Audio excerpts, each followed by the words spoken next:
Our culture changes and vocabulary changes. The Oxford English Dictionary accepted 3 new words or phrases in its 2022 edition of the dictionary. Phrase number 1 was pumpkin spice. For those of you who are Starbucks fans, I guess that means something. I'm not that much of a fan of Starbucks, but pumpkin spice found its way into the dictionary. Side hustle. You all know what a side hustle is?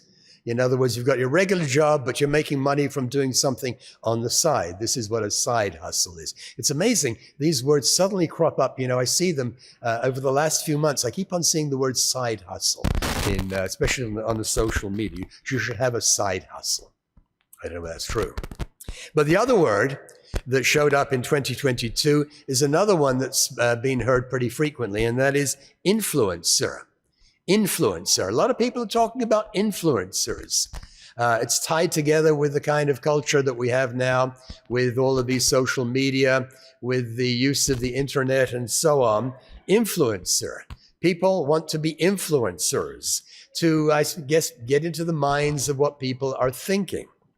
I recently learned of what I suppose one might term a subgroup of the influencers. Now, maybe some of the young people, perhaps some of the young women would identify with this, but there is a retail store called Sephora. And Sephora has been in the news. Now, I don't know that I've ever stepped into Sephora. I think I've probably seen Sephora as I've wandered around a shopping mall. I'm not much of a fan of shopping malls, but Sephora is a big, shiny retail store where they sell skincare products. And somebody in the office was telling me, our receptionist was telling me that a Sephora is going into the Kohl's stores as well. And a lot of money is being made, apparently, by these skincare products at Sephora. This program that I was watching on TV talks about how they're aiming their influence at tweens. Who are the tweens? The tweens are the very young teenagers, and apparently some of the 13 and 14-year-old young women like to go to Sephora, and what I learned on the TV is some of them are spending as much as $100 per month on skincare products at Sephora. From that has come another word, and when I typed it up in my notes, I got a wiggly red line: skinfluences.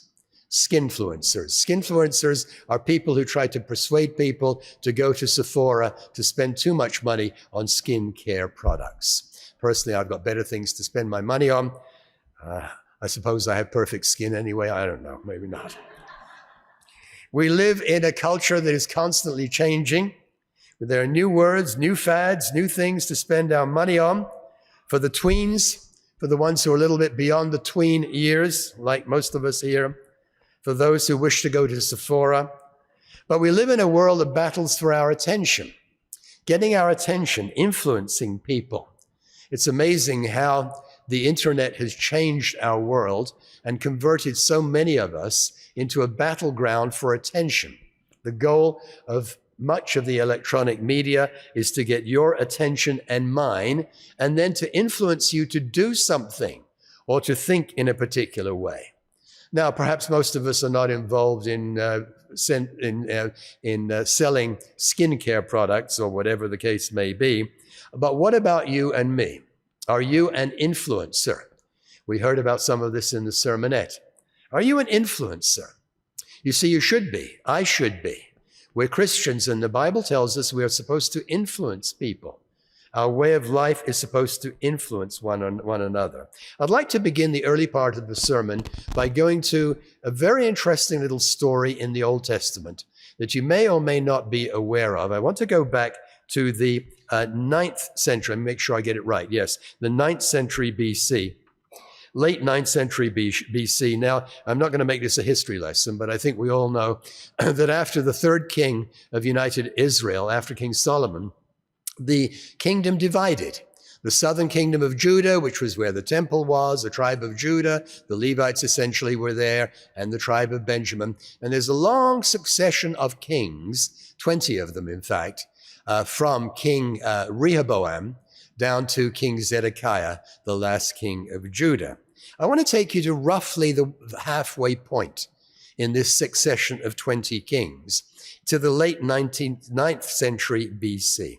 Let's be turning to 2 Chronicles chapter 23, because we're about to read the story of an influencer and one who was influenced.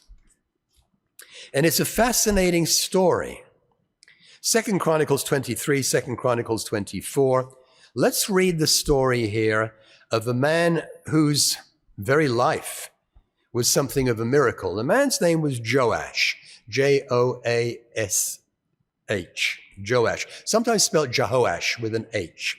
Don't get confused. There was another king by almost the same identical name in the northern kingdom. We're in the southern kingdom here, and I don't want to get too much into dry history, but there is a big, big lesson here in the life of Joash, the 9th king, I believe. I think that's correct. No, maybe the 8th king. I've got it in my notes here. Yes, the 8th king of divided Judah in that sequence of 20 of them. The influencer in this case is not so much the king himself.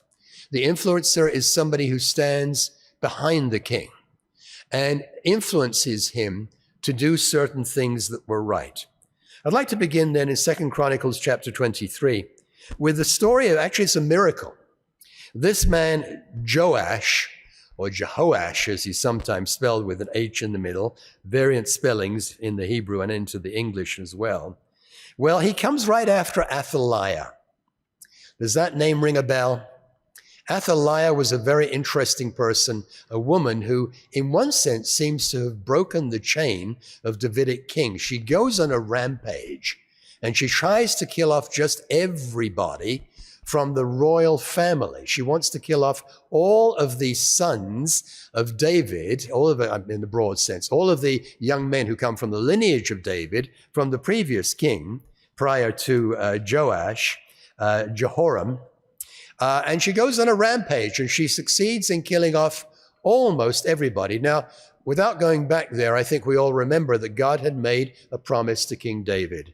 In 2 Samuel chapter 7, we're not going to turn there, but in 2 Samuel chapter 7, God promised King David there would never lack to be a man on the throne. Athaliah kills off almost everybody and becomes queen for about a year. And I'm sure there were people who were wondering, what has happened to God's promise to David? Let's read here in 2 Chronicles 23. And let's pick it up in... where do we want to pick it up? Let's pick it up in...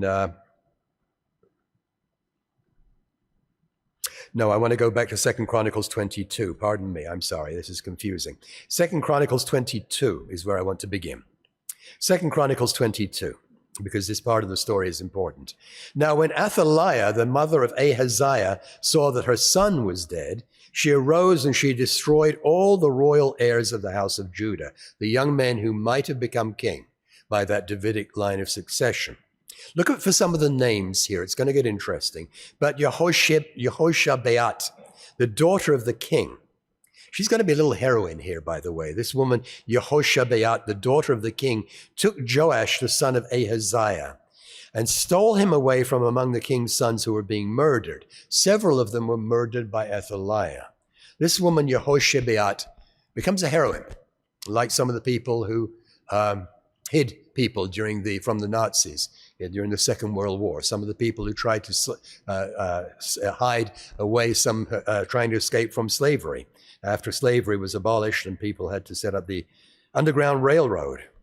Anyway, she stole him away from among the king's sons who were being murdered and put him and his nurse in a bedroom. So Yehoshabeat, the daughter of King Jehoram, the wife of Jehoiada the priest. Now note that other name. Lots of J's here. But note Yehoshabeat, who protects this little boy. And Jehoiada the priest, note that name as well. For she was the sister of Ahaziah, in parentheses, hid him from Athaliah so that she did not kill him. So Athaliah is on a rampage and trying to kill off all of the young men who descend part of the Davidic lineage. But one young man, because of an act of heroism of this remarkable woman, we heard last week about the role of women. Look at this. How about this for somebody who did a tremendous service in God's plan? She takes this little boy and she hides him so that wicked Queen Athaliah can't murder him. Verse 12, he was hidden with them in the house of God for 6 years while Athaliah reigned over the land. A remarkable thing that takes place here. So we begin to read about this king Joash. His survival was a miracle. His survival, well, of course we can say it was of God, but there was a human instrument, this Yehoshebeat, or Yehosheba, the wife of Jehoiada the high priest, hides him away, and he gets by with his life. Let's keep on reading then, and now I want to get to chapter 23. Chapter 23,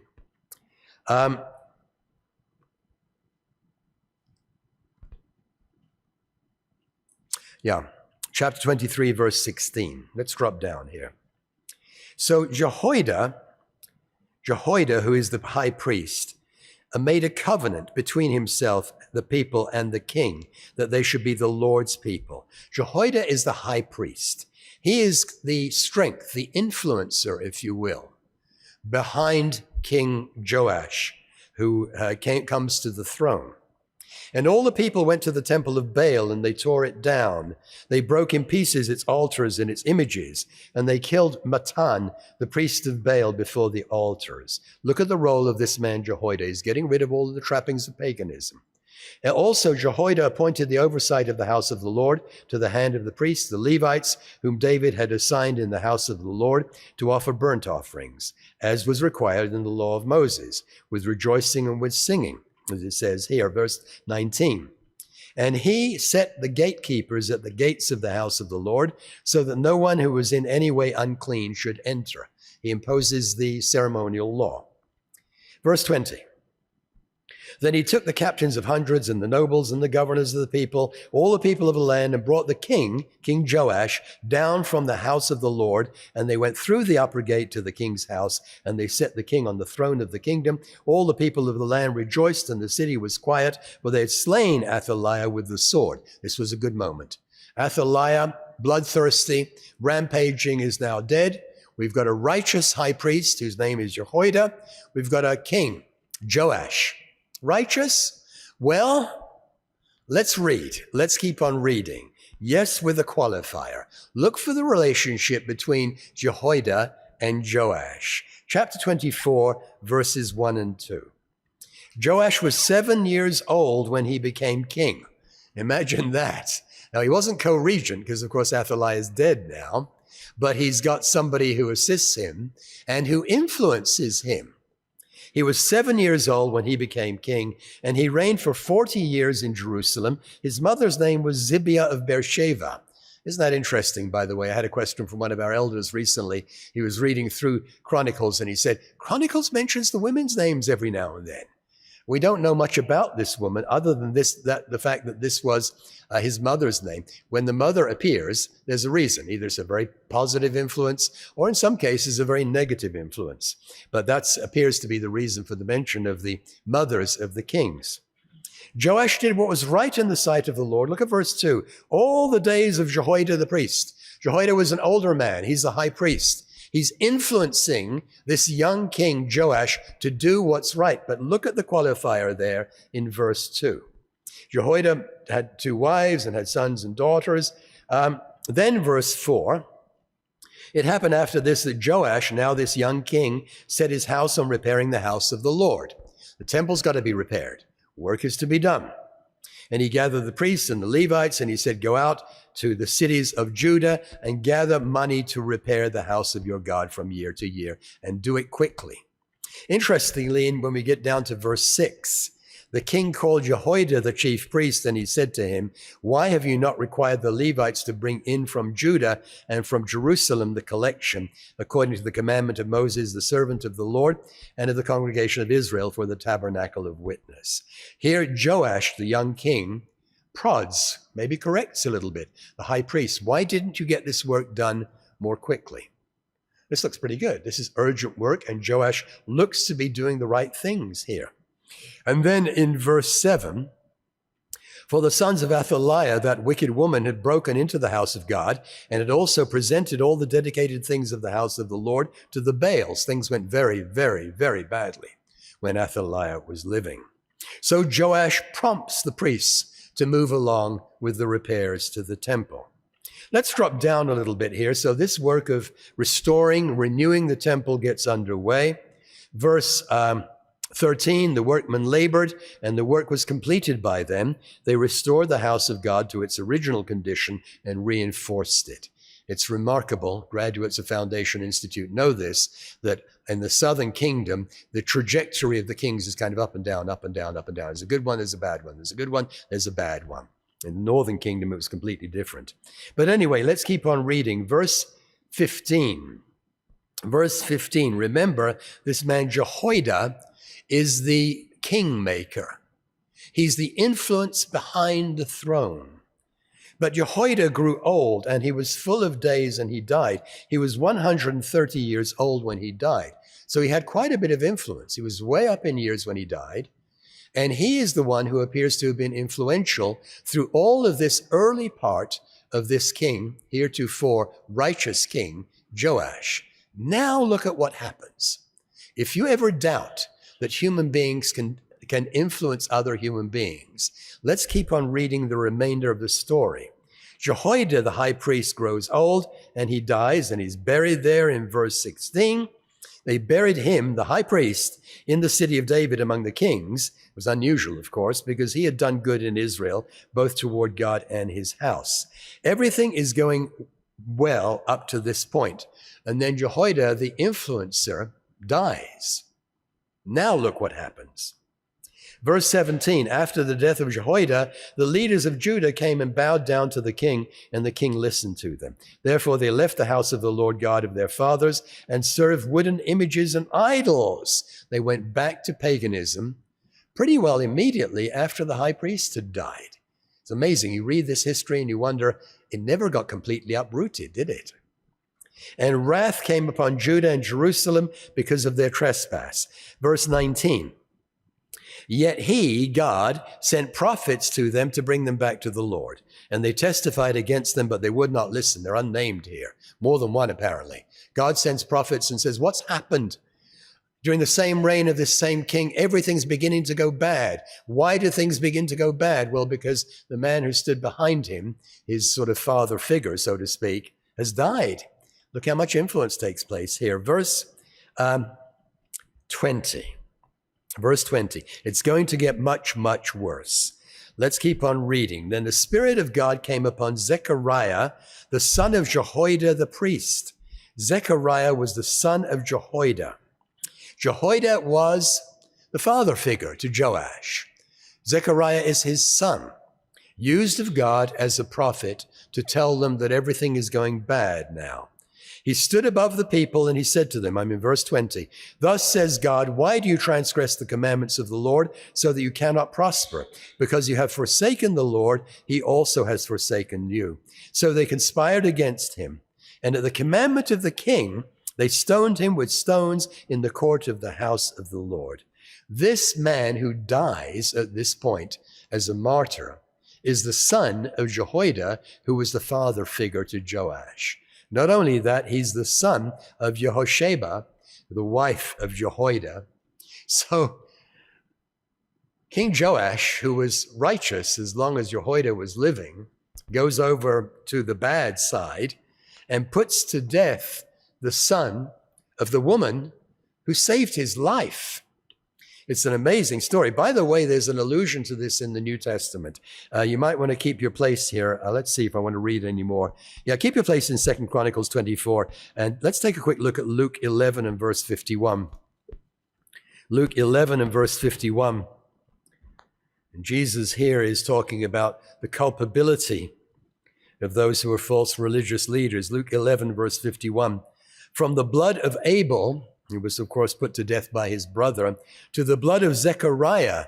That's very likely a reference to what we just read. Zechariah, the son of Jehoiada, that we read about back in the Chronicles account.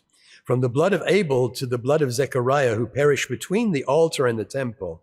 Yes, I say to you, it shall be required of this generation. It was a terrible injustice. Terrible, terrible injustice. Back in 2 Chronicles 24, Thus Joash the king did not remember the kindness which Jehoiada his father," look, it uses this in the loose sense, "had done to him, but killed his son," this is Zechariah's father. "He put to death his son, the son of the man who was his inspiration, the son of the woman who saved his life. And as he died, he said, 'The Lord look on it and repay.'" It's an amazing story. And it's a story that indicates the fact that human beings can influence other human beings. Here we read a story of a high priest standing behind a man who started his reign very, very young. And as long as he's around, everything goes well. As soon as he's gone, things begin to go badly. The story sounds familiar. I suppose it is familiar to us in some ways. Human beings can influence other human beings. Human beings influence other human beings. And sometimes the influence can be underestimated. This story reminds me of another story that shows up in the New Testament, one that we're perhaps a little bit more familiar with. The story of Moses and his older brother Aaron. We remember this. I think we're familiar with this, perhaps more familiar than with the story that we just read. But I've always found it interesting because Aaron is a few years older than Moses. And you remember what happened when God began to work with Moses and said, "You're my man. You're going to be," because Moses was a prophet as well. "You're going to be a prophet. You're going to be the lawgiver." And what was Moses' reaction? No, no, no, no, no, no, no, no, no, no. "I don't like the idea. I don't like the idea. I don't want it. I don't want it." And he struggled so hard to get out of it. Let's take a quick look at Exodus chapter 4, because I think we have here another example of influence. Moses' positive influence. Exodus 4, verses 10 through 17. This is Moses' rejection reaction. Exodus 4, verse 10. "Moses said to the Lord, 'Oh, my Lord, I am not eloquent, neither before nor since you have spoken to your servant. I'm slow of speech and slow of tongue.'" And I think no doubt he was. Some say he had some kind of speech impediment. We don't know that for sure.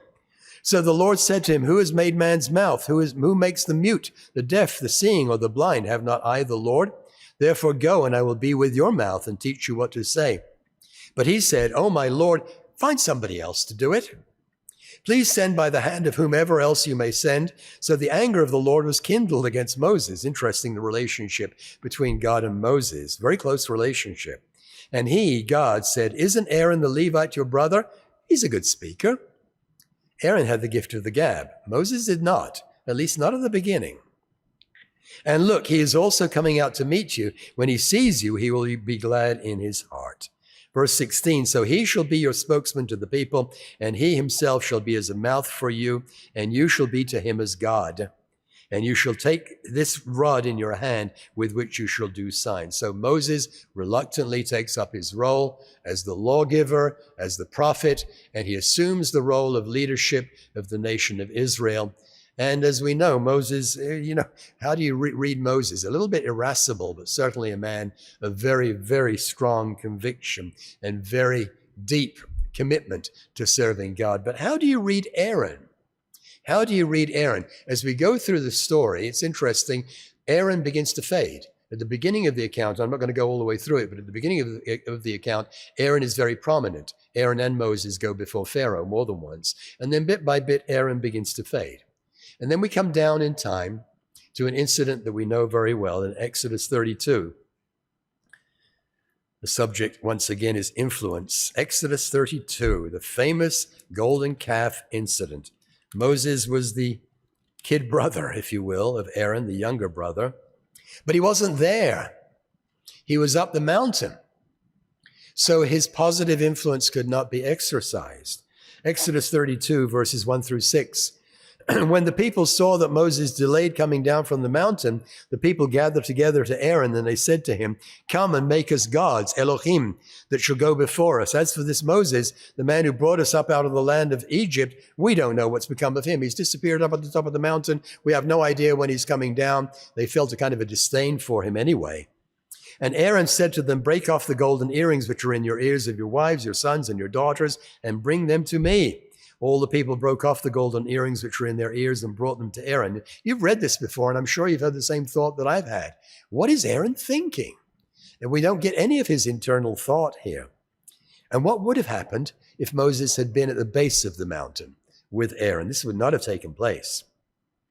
He received the gold from their hand, verse 4, and he made it into a golden calf. Then they said, "This is your God, O Israel, that brought you out of the land of Egypt." It's a horrifying sequence of events, terrible sequence of events.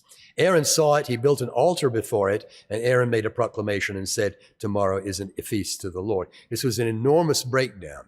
It's a huge event in the story of what happened as they came out of Egypt, making their way to the promised land. But let's go to later on in the same chapter, Exodus 32, verses 21 through 24. Moses comes down the mountain and he confronts his brother because Aaron had permitted a terrible thing to take place. Exodus 32, verse 21, Moses said to Aaron, "What did this people do to you that you have brought so great a sin upon them?" Influence, negative influence. Aaron said, "Don't let the anger of my Lord become hot. You know these people. You know what they're like." A little bit of buck passing here. That they're set on evil. They said to me, "Make us gods that shall go before us. As for this Moses, the man who brought us out of the land of Egypt, we don't know what became of him." Verse 24, and I said to them, "Whoever has any gold, let them break it off." And they gave it to me, and I cast it into the fire, and this calf came out. And if it were not so sad, it would be comical, wouldn't it? You know, golden calves, you know what golden calves are like. They've got a nasty habit of jumping out of fires. It's an amazing story of passing the buck.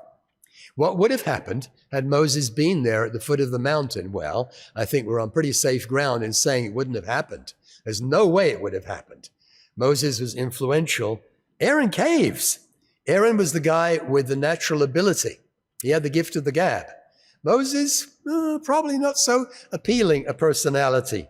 Certainly didn't have the gift of speaking well at the beginning, but it's another story about influence, a fascinating story. But let's come down now to New Testament times, and let's come to the times that involve you and me, the last 2,000 years, New Testament times. Are you an influencer? I think sometimes we all tend to underestimate how much of an influence we can have on other people. The New Testament tells us we are to be influencers. The New Testament tells us that our way of life, which we heard about in the sermonette, should be exhibited in the way we conduct ourselves, and then other people will see that and notice something. Matthew chapter 5. Matthew chapter 5. Jesus tells us that we're to be influencers. Matthew 5.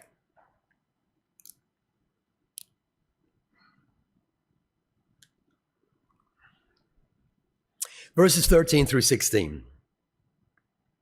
Matthew 5, verse 13. You are the salt of the earth. And that phrase finds its way into use in modern English. But if the salt loses its flavor, how shall it be seasoned? Then it's no good for anything, but to be thrown out and trampled underfoot by men. We're the salt of the earth. We bring seasoning to food. You are the light of the world. A city that is set on a hill cannot be hidden. Nor do they light a lamp and put it under a basket, but on a lampstand, and it gives light to all who are in the house. You can't hide out. You're a light. People are going to notice what you are and who you are and your character and your beliefs. Let your light so shine before men that they may see your good works and glorify your Father in heaven. Light illumines the entire earth. We're light to those who are in the house. God's people are to have an impact. God's people are to be influencers. One of our favorite subjects of conversation, not just in the spring, but throughout the year, Feast of Tabernacles as well, is how did you come into the church? You've been asked that question. I've been asked that question as well. How did you come into the church? Yesterday in the office, I was discussing this with Mr. Kylo, and we were talking about the fact that many people in the church had their first contact with the Church of God through another human being. Now, I realize that most of the students we teach these days are second generation or third generation, even up to fifth generation. But even among those who are new to the church generationally, in many cases, the first contact was another human being, a college friend, in some cases, their spouse, somebody they worked with, somebody they had a conversation with over coffee, over the water cooler. There was a straw poll done many years ago in the church. I think this is still probably reasonably accurate. I'm not going to ask for a show of hands, but I think this is reasonably accurate. And I think it's true to say that of those who can't come into the church, not generationally, but those who come into the church on their own without parents, so for example, roughly 50% in the United States of America had their first contact with the church from a church member. In some cases, ironically, it was somebody who'd come in contact with the church's message and never became a member of the church. You've heard those stories as well. This person introduced me to the faith, but they never became part of the church. But the point I'm making is that the church has grown as a result of influencers. And I think it's roughly 1/2 of the membership in this country. Now, as you know, I keep the Feast of Tabernacles in Latin America, and I'm pretty sure I'm on safe ground in saying that in our Spanish-speaking parts of the Americas in particular, I did a straw poll years ago. I was actually in Bolivia for the Feast of Tabernacles. We had a small feast site, small number of people, and I asked the question, how many of you had your first contact with the church through a human being rather than through a publication, printed or electronic? And that was very, very rough, not scientific. It was about 80% in that particular instance, which is not surprising if you know about Latin America, a very strong sense of community and so on, perhaps stronger than in the English-speaking countries. And Mr. Geiler was commenting that those examples, that method of growth for the church didn't cost us a penny. You know, in Worldwide Church of God days, we used to put out some enormous number of magazines and booklets and literature. It was actually quite a costly operation. And yes, it did produce a crop. Of course it did. And yet, those who came into the church, many of them came in because they met someone like you, someone like me, someone who perhaps often by themselves is not all that special, but they got into a conversation. Or they looked at that person and said, there's something different about you. I can tell there's something different about you. A few years ago, there was a young woman at Foundation Institute, and she was telling a story, and I think she was talking about a coworker or a college friend, and got to know this young man, just a friendship. And the young man turned to the young lady who is, I think she was not yet baptized, but anyway, she was attending church. And he said to her, may I ask you a question? She said, sure. He said, you're a Christian, aren't you?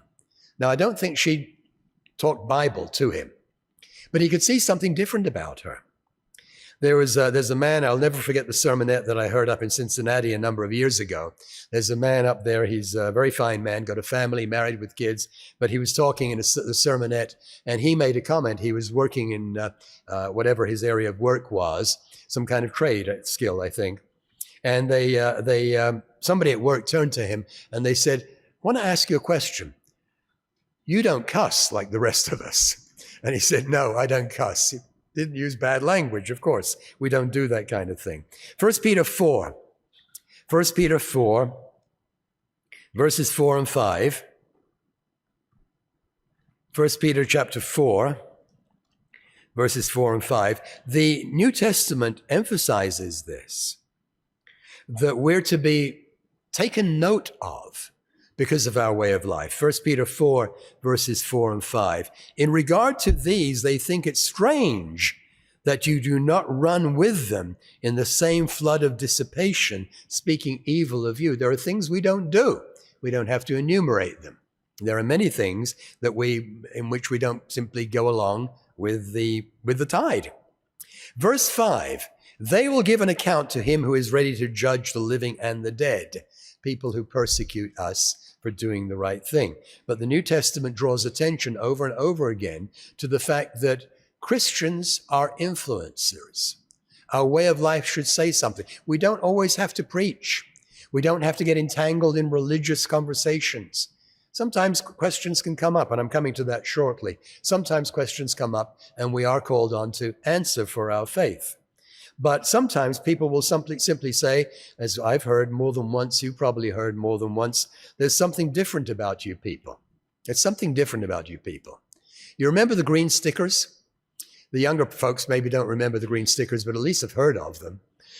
When in Worldwide Church of God days, when we had huge numbers of people descend on cities of the United States, and we used to put those green stickers on the bumpers of our cars. And the local community noticed that. And they would, some of them would lament, or they would be happy because the green stickers people are going to be in town for 8 days. And when they're gone, the green stickers people have gone, Well, that's not preaching a sermon. That's just putting a green sticker on your bumper so that, the people who help you to park know where to usher you through. But we became famous as the green stickers people. Influence. Even in my own family, and some of you know about my background and so on. And when I first came into the church, my family there was nobody who gave me a round of applause, let's put it that way. But as the years went by, both of my parents, I can remember comments and things that they said. My mother in particular was impressed by the people that she met. When she went out to Ambassador College, first to California and then later on to Big Sandy, and she met some of the students, and it kind of won her over. She was comforted by the fact that her son had not gone crazy. They didn't know what had happened. Well, you've been through that as well. I remember on one occasion I was showing some pictures on my laptop to my dad from the Feast of Tabernacles, and my father looked at some of the pictures and he said, the people in this church all seem to be nice people. I'll never forget the quote. But you've heard things like that as well. We should be nice people. We should be people who love our neighbor as ourselves, as we heard in the sermonette. We should be people who, by our way of life, influence people. Where does it begin and end? Where does the influence begin and end? Where we see the influence of a lot of evangelicals. I see Jehovah's Witnesses in the airports. Have you seen them with their stand and with the magazines and so on? 2 or 3 of them. They manage to get a place at many of the airports, and I see them a lot. And of course, they feel constrained, and I'm not criticizing their sincerity, but they feel constrained that they've got to convert the world right now because they believe this is the only day of salvation. We don't hold to that. I'll tell you another story that's a little bit amusing. The gym up there in McKinney, where I go and work out, about a couple of years ago, I remember one man roaming around in the gym with a Bible in his hand and walking up to people and telling them Jesus loves you. Now, you can imagine this, these big muscle-bound guys with the biceps and everything and the tattoos all over the place. And this guy's walking up to people and telling them Jesus loves you. Well, I don't know how many converts he got. It was interesting. A little bit later on, I noticed that there was a locker in the men's locker room, and there was a Bible there and some clothes, and these things never moved. They were there forever. I think the guy got himself expelled from the gym because I don't think they allowed proselyting. But, some people, again, I don't question their sincerity. Evangelicals believe that it's their responsibility to do those things. And we're not evangelicals. We're the Church of God. And there are some very fundamental differences there. However, and I think this is important, I'll just give you my opinion here. Maybe some of you will identify with this. My opinion is that there have been times when members of God's church have been too shy about their faith. Sometimes we're a little bit too cagey. Now, there's a time to be cautious, and there's a time to express it. And it takes a good bit of judgment and a good bit of discernment. But I believe there have been times, especially in the history in the 20th century, going back a few decades, when the church in general was a little bit too shy about answering, about providing answers. We have not often erred on the side of trying to push our faith on those unwilling to hear it. That doesn't happen very often. But it's a dilemma. Where do we draw the line? How much do we tell people? When to talk, when not to talk, when to tell people about our faith? I think it's a dilemma that we've all faced from time to time.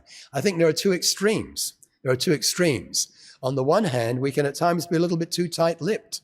If we've got friends who are curious about the things that we do, about the things that we hold dear, we should tell them. We should tell them. Now, I know when sometimes it goes no further than, oh, you folks go to church on Saturday. Why do you go to church on Saturday when we go to church on Sunday? Well, we believe that the seventh-day Sabbath is a Christian practice. Oh, okay. And the conversation ends there, and they change the subject. But we can at times be a little bit too tight-lipped. I have a memory from years ago. I was at one of the concerts in the Ambassador Auditorium, and they used to have the students come in as volunteer ushers to work at the concerts. And a lot of people, wealthy people from Southern California would come to listen to that wonderful concert series. And I have a memory, I was a young man, and he got into a conversation with one of these Southern California culture vultures, if you'll excuse the expression. But he came to listen to, I don't remember what it was, a classical concert or whatever. And this man turned to him and he said, he could tell it was sponsored by a church. And he said, what church sponsors this? And the young man said, Worldwide Church of God. I was like that. And I'm looking at him and I'm thinking, the name didn't mean anything to this man. I think at that point he could have said at least a few words about what the Worldwide Church of God was back then. We can be a little bit too shy at times. Sometimes we can err on the side of shyness. On the other hand, let's take a look at Luke 9 and verse 26. Luke 9 and verse 26. Luke chapter 9 and verse 26. Now, this does apply to us. We don't want to deny Christ. Luke 9, verse 26, whoever is ashamed of me and my words, of him the Son of Man will be ashamed when he comes in his own glory and in his Father's and of the holy angels. That doesn't mean that we have to go out on the street corners in Dallas or North Texas or Sherman or wherever and begin preaching to people or walk around the gym with Bible in hand. That's not the point. There is a point here, however, and that is we're not ashamed of our faith. And from time to time, questions come up, and you get into conversations with people. I do from time to time. One of the things that I try to do, sometimes there isn't time to give much of an answer. One of the things that I found is a very practical example, very practical answer. And you can't do this every time because they may turn to you and they may say, I don't want to know what your church says. I want to know what you believe. But at times I simply refer them to Life, Hope, and Truth. I was actually waiting for a flight at the airport in Miami a few months ago. We were just about to board the flight. It was literally about 45 seconds before boarding the flight. And somehow I got into a conversation with this man behind me, and it emerged that I was a Bible teacher. And he said to me, I said, I teach the Old Testament. He said, well, don't you think it's true you've got to read all of the Bible to understand it? You've got to read the early part of the Bible to understand the latter part of the Bible? Yeah, I agree with that. So then he said to me, well, can you give me a business card? We're about to board the plane. Literally about 30 seconds from boarding the plane.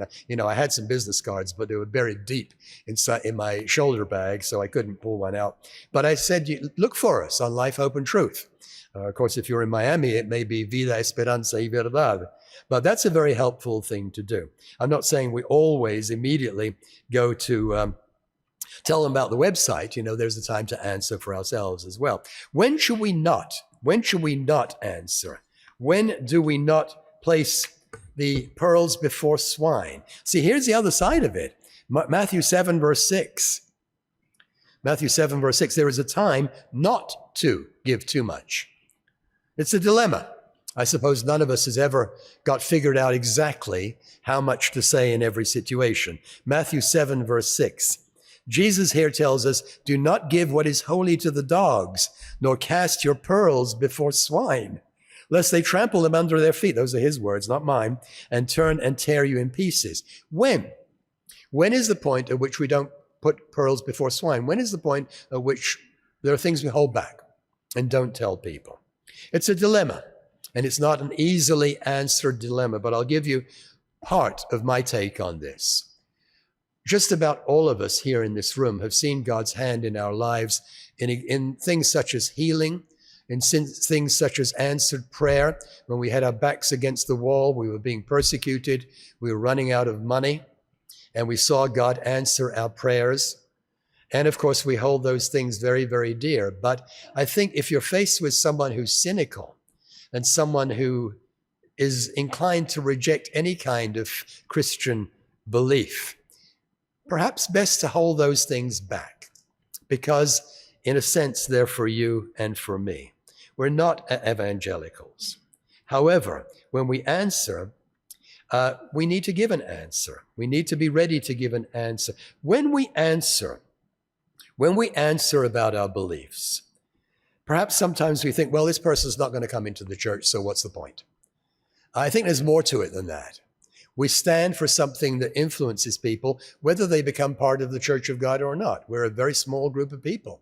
We're the little flock, as referred to in the Bible. My point here is that when we answer, there really doesn't have to be an expectation that we can bring people into the church or even necessarily talk everyone out of false doctrinal beliefs. Let's take a look at this fascinating example in Acts chapter 26. I've always found this one interesting. King Agrippa makes a guest appearance in Acts 25 and Acts 26. I want to read about Paul's interaction with King Agrippa, the grandson of Herod the Great. He makes his brief appearance. Acts 26, verse 19. Acts 26, verse 19. Paul goes through, he rehearses some of the things that took place in his life as he became a Christian.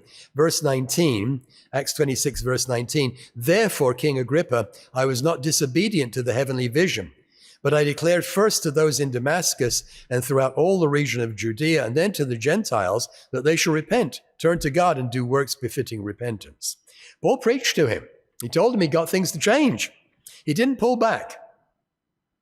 For these reasons, the Jews seized me in the temple and tried to kill me. Therefore, having obtained help from God, to this day I stand, witnessing both to small and great, saying no other things than those which the prophets and Moses said would come.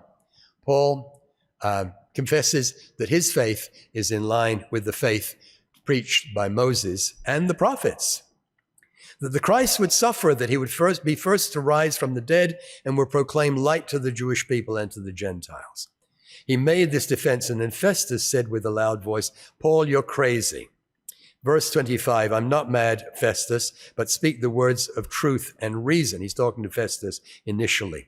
Verse 26, the king, before whom I also speak freely, this is King Agrippa, knows these things. I'm convinced that none of these things escapes his attention. This thing was not done in a corner. And then he turns to King Agrippa and he makes, isn't this amazing?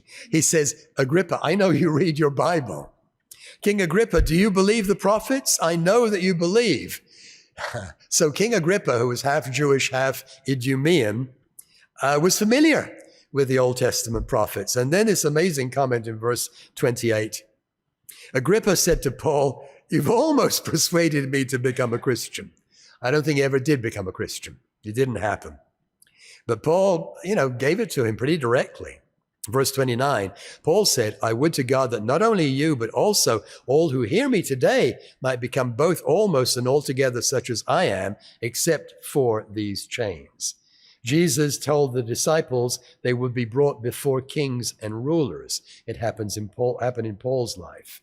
Maybe it's going to happen in the lives of some of us.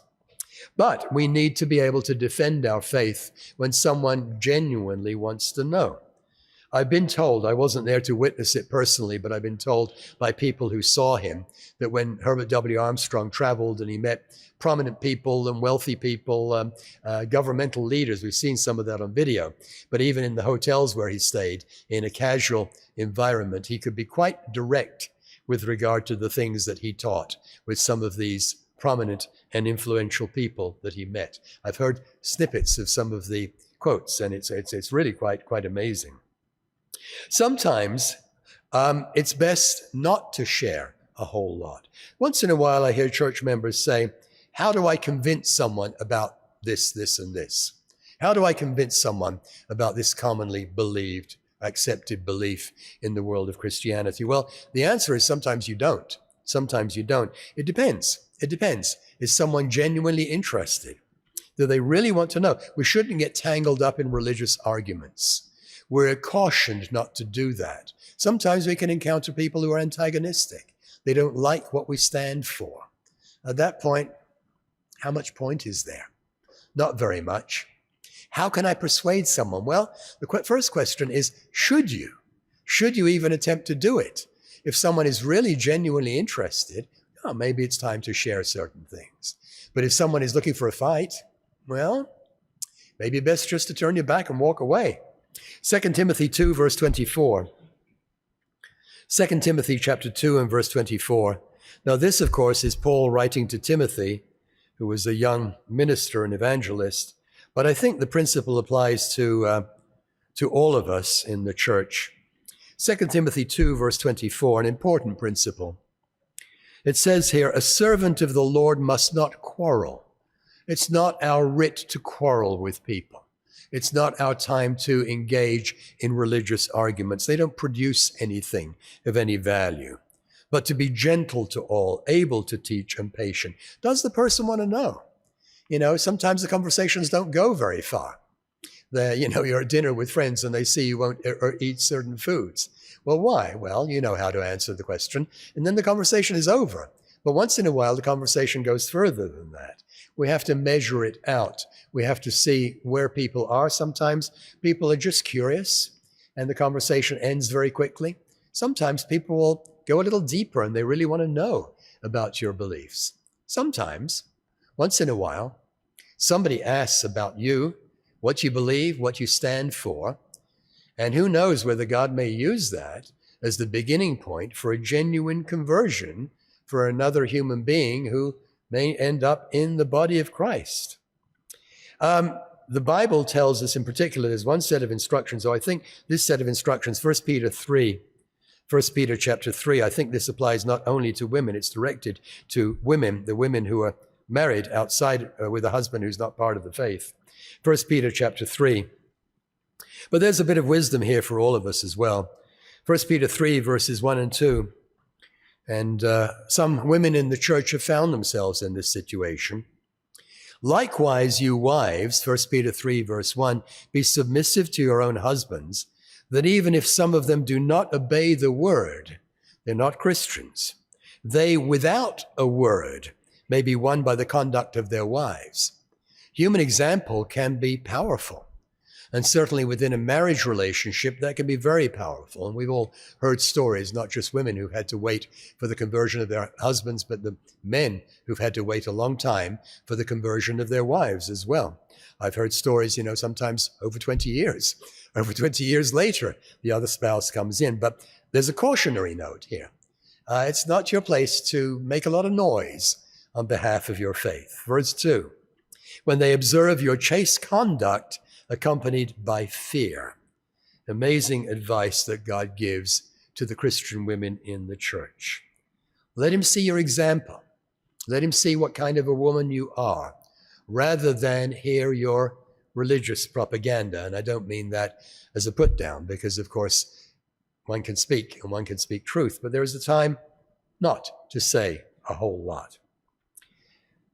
I'm going to give you a quote from somebody I wouldn't normally quote from. You've probably heard this quote. St. Francis of Assisi, 13th century Italian mystic and poet. Now, I wouldn't normally quote from him, but a very famous quote. The deeds you do may be the only sermon some persons will hear today.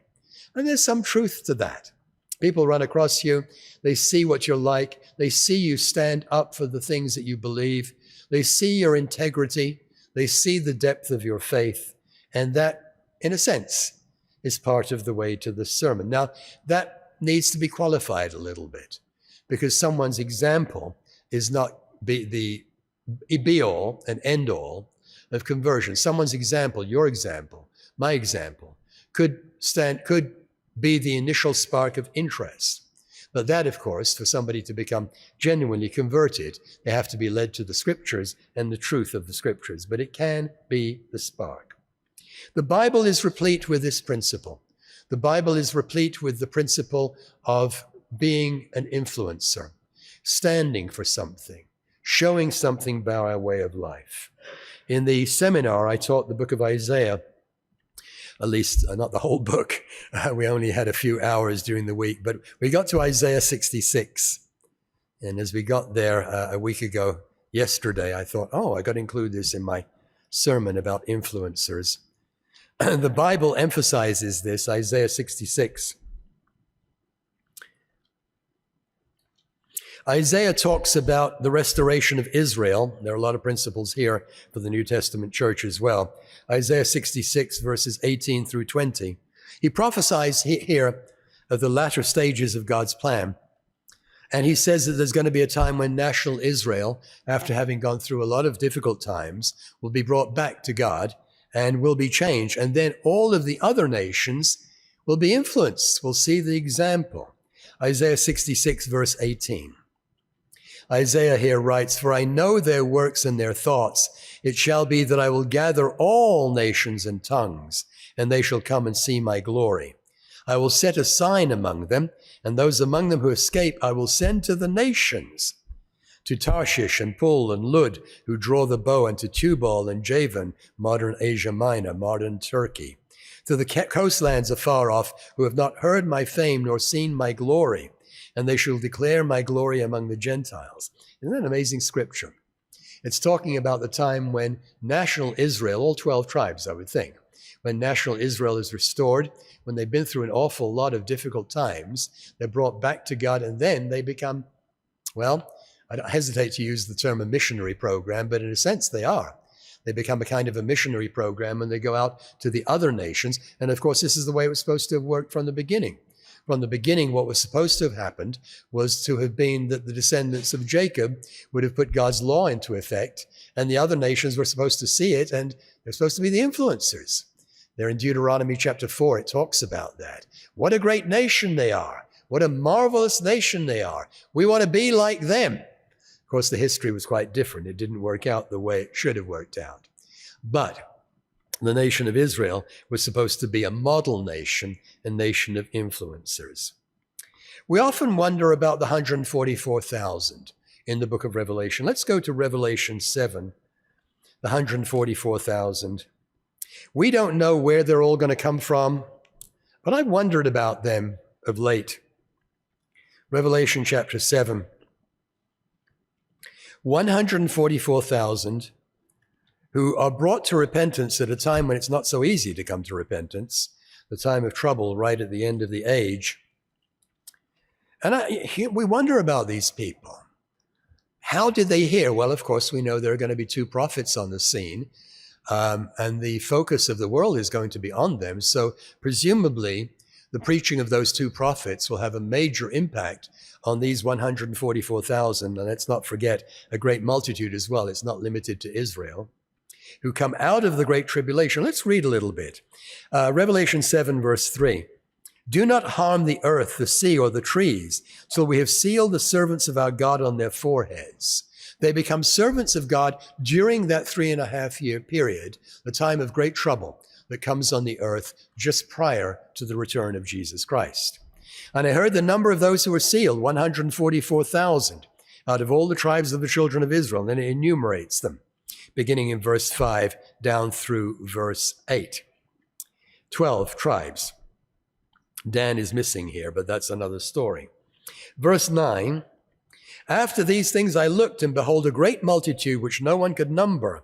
John sees this in vision. It's an enormous sea of people, of all the other nations and tribes and peoples and tongues, standing before the throne and before the Lamb, clothed with white robes and with palm branches in their hands, symbolism of the Feast of Tabernacles. And you wonder how many. I have a hunch that this great multitude numbers a good bit more than 144,000, but we don't know for sure. "And crying out with a loud voice, saying, Salvation belongs to our God who sits on the throne and to the Lamb. And all the angels stood around the throne and the elders and the 4 living creatures, and they fell on their face before the throne and worshiped God. Amen. Blessing and glory and wisdom, thanksgiving and honor and power and might be to our God forever and ever." Amazing event is going to take place. It's going to be really quite remarkable to see this. Then one of the elders answered, saying to me, "Who are these in the white robes? Where do they come from?" I said to him, "You know." He said to me, "These are the ones who come out of the great tribulation and washed their robes and made them white in the blood of the Lamb. Therefore they are before the throne of God, and they serve him day and night in his temple. And he who sits on the throne will dwell among them." Jesus Christ who sits on the throne. And we often wonder, will some of these people be people who've heard the message of the church years earlier? I've often wondered recently, some maybe even lapsed Church of God members. Some, maybe, who came in contact with the church or a publication, or you, somebody who remembers you. You had a conversation with them over lunch, over coffee, sitting next to them as you were waiting for the lecture to get underway in college. And you told them a little bit about your faith, and they said, oh, that's interesting. And they maybe took it only so far, and then they dropped it, but it kind of stuck in their minds. You ever wonder about that? Because the Bible does indicate that our example and our influence extends way beyond tomorrow and this week and next month. 1 Peter 2, verse 12. 1 Peter 2 and verse 12. Human beings influence other human beings. I think we can underestimate how much we do that. Let's keep that in mind. 1 Peter 2, verse 12. Let's read verse 11. Beloved, Peter says, I beg you as sojourners and pilgrims, abstain from fleshly lusts which war against the soul. Our world is awash in fleshly lusts. We're not to get involved in that. Having your conduct honorable among the Gentiles, that when they speak against you as evildoers, they may, by your good works which they observe, glorify God in the day of visitation. They speak evil of you now, but in the day of visitation, off in the future, maybe the day of Jesus Christ's return, they'll say, oh yeah, I remember that person who went to that church that had very different beliefs, and he or she told me about his or her beliefs and some of the things that Bible prophecy says. We need to hold on to our integrity as Christians. We need to hold on to what we heard in the sermonette, loving our neighbor as ourselves. We need to hold on to the laws and the teachings of the Bible. And we need to answer. Up to a point, when someone asks us, we need to answer. This is what we stand for. We need not to be too shy. We don't go out on street corners and force our faith on people. But if they're curious, tell them. If they want to know, tell them. Tell them where they can find more. Tell them this is your way of life. Tell them this is something you hold dear. People notice. People notice Church of God people. Church of God people shine as lights in the world. Philippians 2, to finish it off. Philippians chapter 2. Philippians chapter 2, verses 14 and 15. Philippians 2, verse 14. Paul tells us, do all things without murmuring and disputing. God's people are not murmurers or disputers. We're willing to do the things that we know we should do, that you may become blameless and harmless, children of God without fault, in the midst of a crooked and perverse generation, among whom you shine as lights in the world. We're the salt of the earth. We're lights to the world. We're influencers. Let's be influencers for those things that are good, the things that we stand for.